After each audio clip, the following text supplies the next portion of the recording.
J'espère que tu es très ouvert au débat. On va prendre un très bon anime. Ça en vaut pas nos carons posés. Ça en vaut pas nos... Si tu n'es pas d'accord avec moi, tu sors. Je suis désolé, mais dans mon top 3, il n'y a que des isekai. Non. Les animes que tu considères comme meilleurs, comme bons, d'autres considèrent ça comme mauvais. On peut parler de solo leveling. Il a combien de titres skills, le type là? Il y a des isekai, mais sans ça, monsieur. VGCO. Je ne pourrais pas penser à VGCO. Il y a une fille qui va manger des gens à 5. En fait, je crois qu'elle va accepter, tu vois. On sait voir faire. Salut à tous les gars, bienvenue sur Ezekiel's Cast. Comme vous le savez, ici on débat et on discute des sujets animés en tout genre. Aujourd'hui, je suis avec un invité très spécial parce que c'est mon grand frère et il va se présenter tout de suite. Salut à tous, je suis Onolem Otaku, fan d'anime et responsable de la meilleure boutique Otaku au Cameroun, Otaku Tip. Je sais que vous connaissez. Je suis très content d'être ici parmi vous, de discuter d'anime, de débattre et de parler de tout ce qui est fun parce que vous savez, les animes, c'est quelque chose d'extraordinaire. Donc merci encore de m'avoir accueilli chez vous. J'espère que tu es très ouvert au débat. Non, ne vous inquiétez pas. Parce que si nous sommes là, la prod a préparé quelques questions et on va débattre sur ça. Donc si tu n'es pas d'accord avec moi, tu sors. Ah, tu sors. Ok, c'est toi qui vas sortir. Ok. Donc les gars, c'est parti pour un deuxième épisode de Ezekiel's Cast. Ok, Olympe, ma première question est très simple. Comment est-ce que tu fais pour caractériser un animé de sous-côté ou sur-côté, d'après toi? Bon, franchement, il y a énormément d'animes. C'est pas facile. Les animes que tu considères comme meilleurs, comme bons, d'autres considèrent ça comme mauvais. Mais franchement, pour moi, un anime sur-côté, c'est un anime qui a un mauvais scénario. Ça a été trop anime. Donc, comment dire, il y a eu beaucoup de... Le mot m'échappe. Mais bon, moi je pense que sous-côté, c'est dans le sens où tu trouves l'animé masterclass, tu vois, de ton point de vue. Mais oui, sous-côté, tu vois, toi tu penses que c'est masterclass et puis d'autres personnes ne voient pas la valeur de l'animé. Contrairement à un animé sur-côté, quand tu regardes l'animé chez lui, qu'est-ce que vous aimez même sur ça? Tu vois, un peu là, un peu trop de hype. C'est pour ça que je me demandais, bon, qu'est-ce qui caractérise ça? Qu'est-ce qui fait qu'un animé soit autant sur-côté? Est-ce que c'est l'animation? Est-ce que c'est le studio? Ou bien bon, pour moi, franchement, il y a plusieurs éléments. La première chose, il y a des fois le timing. Oui. Parce que je vais t'assurer qu'il y a des périodes de mort où il n'y a pas vraiment d'anime. Et quelqu'un vient peut-être avec un El Paradise,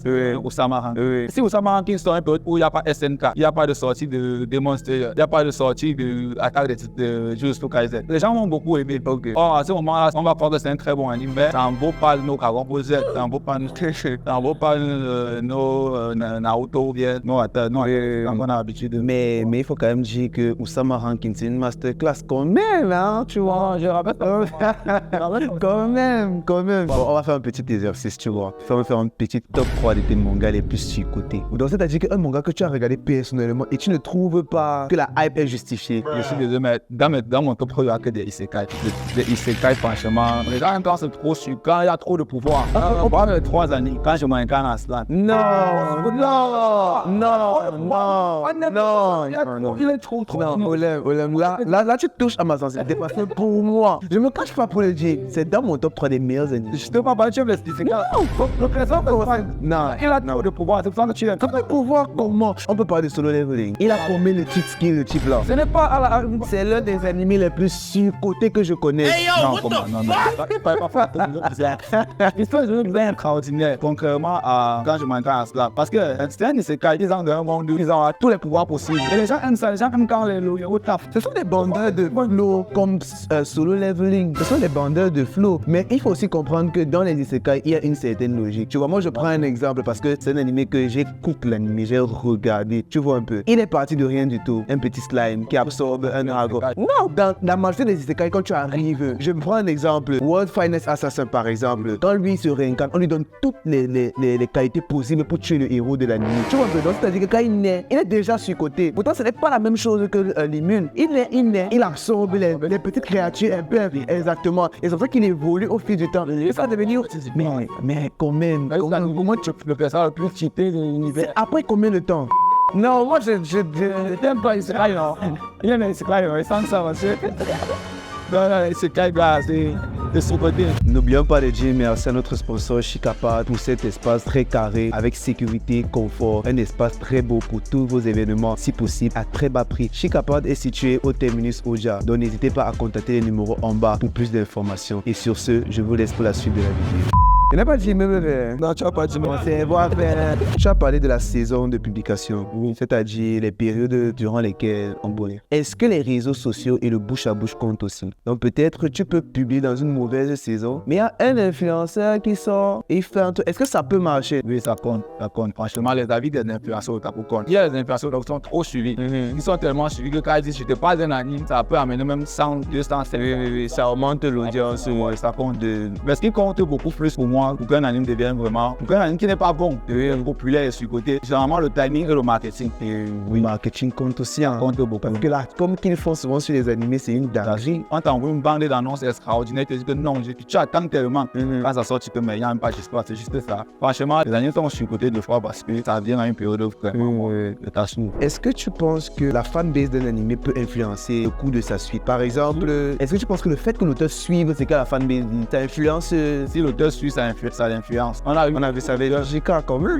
On a eu beaucoup d'auteurs qui ont même changé la fin de leur histoire. Oui. Parce que la fanbase, SNK n'a pas la même fin que... L'anime et le manga n'ont pas la même fin. Puis ça, c'est la fanbase qui change ça. C'est comme ça. Voir par exemple, tu vois le film Carbon Bosset Fusion. VGCO. Je ne pourrais pas penser à VGD.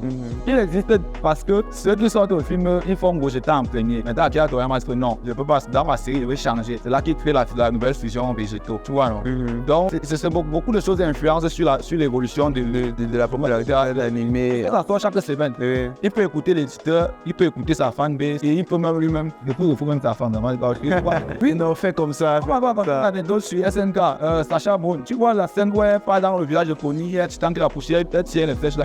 C'était sa scène. Elle était censée mourir là-bas. Oui, l'anecdote, c'est que le test de sa remarque que non, il utilise patate, on l'aime beaucoup. Il a fait juriste à OM en des saisons Pangabi là. Donc ils sont influencés par beaucoup de facteurs. Non, je vois un peu. Pour cette fin de vidéo, est-ce que tu peux me dire quel est le manga qui t'a le plus marqué ou l'anime qui t'a le plus marqué? Genre, l'anime qui m'a le plus marqué, et ça serait un peu ridicule, mais ce sont les dessins animés.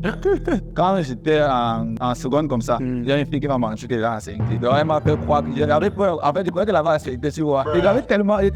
Imagine-toi, tu as 16 ans, tu vas avec papa. Je stressais tellement. Quand j'ai rentré, il y avait ta manoir. Il y avait. La panthère rose.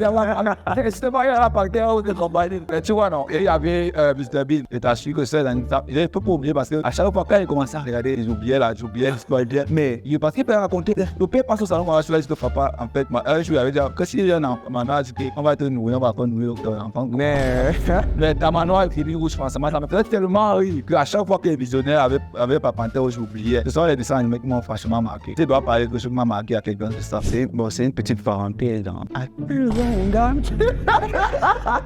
Non, en fait, la fille était plus grande que moi et bon, laisse. Ok, c'était une petite parenthèse. Ok, les gars, c'était tout pour ce deuxième épisode de Ezekiel's Cast. Et merci encore Olympe d'être venu. Je sais pas s'il y a un réseau social là où on peut te suivre ou bien dis-moi un peu. Franchement, merci de m'avoir invité. Merci vraiment, c'était vraiment super. Parler d'anime, c'est vraiment une passion. Nous sommes vraiment trop contents de ça. Si vous voulez me suivre, pas moi franchement, suivez et encouragez la meilleure boutique pour Otaku au Cameroun. Otaku, c'est la vitrine. Ouais, actuellement, j'ai mon pull du là, ça gars. C'est l'un des meilleurs animes. La saison dernière, c'est extraordinaire. J'ai même pas vu. Abonnez-vous aux pages Facebook, Instagram, TikTok. Il y a même WhatsApp, Otaku partout. Donc les gars, on va mettre les liens juste là en bas. N'hésitez pas à aller suivre. Et c'était tout pour aujourd'hui. Merci encore d'être venu. Bon, si vous avez un animé que vous estimez sur-côté ou sous-côté, n'hésitez pas à écrire en commentaire. On va revenir pour débattre. C'était tout pour aujourd'hui. Et les gars, c'était une dinguerie. Non.